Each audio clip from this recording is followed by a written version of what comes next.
For strategy number 3, I'm going to be giving you guys a little bit of tough love. Please don't come at me. Hello friends, this is Kaya, aka Comfy Girl Curls, and welcome back to my channel. Today we are going to be talking about the strategies that I am implementing as a small beginner YouTuber. A quick bit of background before we dive into things. I am new to YouTube, but not new to the internet. I do have experience with content creation, editing videos, and leveraging algorithms to grow my different platforms.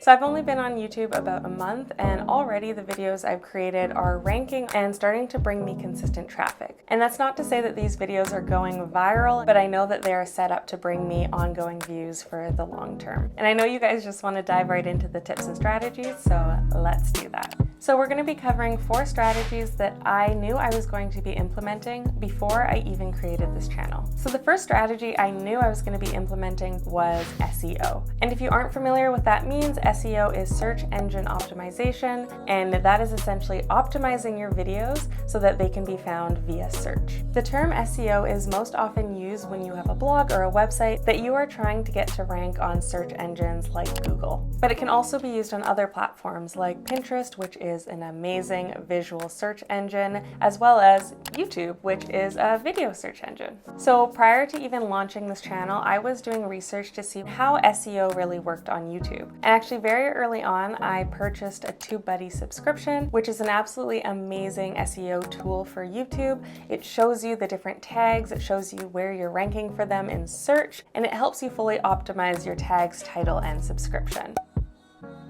I definitely recommend investing in it, and I know they also have a competitor called vidIQ, so I would do your own research to see which one works better for you, but find an SEO tool that you can specifically leverage for YouTube. So my next strategy is actually going to piggyback on implementing SEO, and that is doing research. Having a search engine optimization tool is fantastic, but you need to do the research to make sure you are using the right keywords. I am a new YouTuber. If I try to optimize my video to be a top ranking video for the search term natural hair, that's not gonna happen. My video could be beautifully optimized. I can have all the right keywords, I can have the right description, I could have the perfect thumbnail. But the reality is I'm competing against videos with millions of hits. I'm competing with channels with millions of subscribers. It's very unlikely that right out of the gate, me with my 200 subscribers making a video about my natural hair wash day is gonna hit #1. It's just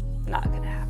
So my strategy as somebody who is new to this platform has to be to research keywords or long tail key phrases that are going to be less competitive. A perfect example of this is actually one of my first videos I did, and I did a little review of Eminos Organic skincare products. And I knew that if I was just trying to rank for Eminos Organics, that it was just too competitive for me. So what I did instead was research key phrases that were going to be a little bit easier for me to rank. And some of those were Eminos Organics skincare reviews. Fewer people are typing in that whole phrase, so it'll be easier for me to hit #1. And as my authority increases in the long tail key phrase, I will also begin to rank in that more competitive short form keyword. So when I upload a video and I'm trying to decide on my title and description and tags, I need to do the research to make sure I'm using the right ones. Okay, for strategy number 3, I'm going to be giving you guys a little bit of tough love, so please don't come at me. Not that it's controversial, but I just think that people don't always like hearing it. So my next strategy was and is to be intentional with every single piece of content that I'm putting up on YouTube. And again, this piggybacks on the previous 2 strategies, SEO implementation and keyword research. I am making sure that every video I am making has the intent to rank. And this is where a little bit of the tough love comes into play. If you are a new YouTuber, not many people are gonna wanna watch your vlogs. I'm sorry. Unless, and there is a very big unless here, your vlog is intentional with the story it's trying to tell and, again, the keywords that it's trying to rank for. If your vlog is just titled, "Come hang out with me for the day," I mean, if you just pop up on somebody's YouTube feed, why do they want to click it? They don't know you. they're not invested in you, so you have to be offering them a story or something specific that they're getting out of this video. Because if they're on YouTube and they have a choice between choosing to watch a video where they hang out with you or a video where they're hanging out with a celebrity, they're probably gonna choose the celebrity. So because I'm new on YouTube, I know that my videos have to be a little bit less about myself and more about the value that I'm offering to the viewers. So every video I choose to make, before I even film it, I am checking to see if it's a keyword I can rank for at the level that I'm at. And next, is this video adding value? Because if it's not doing either of those things, and honestly, it should be doing both of those things, I'm not gonna film it. I'm not gonna waste my time. I'm not gonna put it on YouTube. And I don't think being intentional with your content or your videos is reserved for just new YouTubers. I think it's something that you're going to be doing throughout your entire YouTube career. But I think as you get bigger, you have a lot more flexibility. Once you have built a really high subscriber count that is really just there to tune in to whatever you're creating, you can even make a video that's just you showing your personality and people will tune in like it's TV. But when you're starting out and your goal is to grow, you need to be intentional with every piece of content you're creating. Okay, last but definitely not least, leverage other platforms. Please. I see a lot of small YouTubers going through all this effort to make a video, put the thumbnail together, fill out the description, and then being upset when nobody has watched it.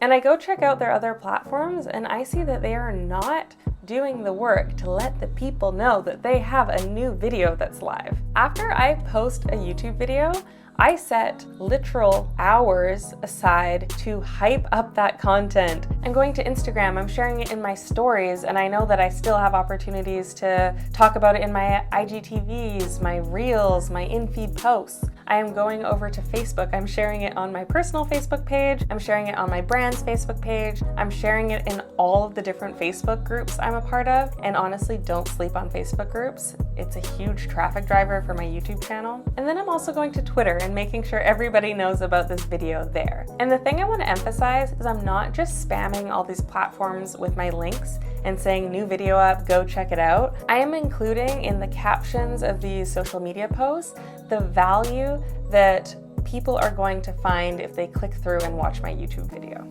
Because again, nobody on any of these platforms owes me a view.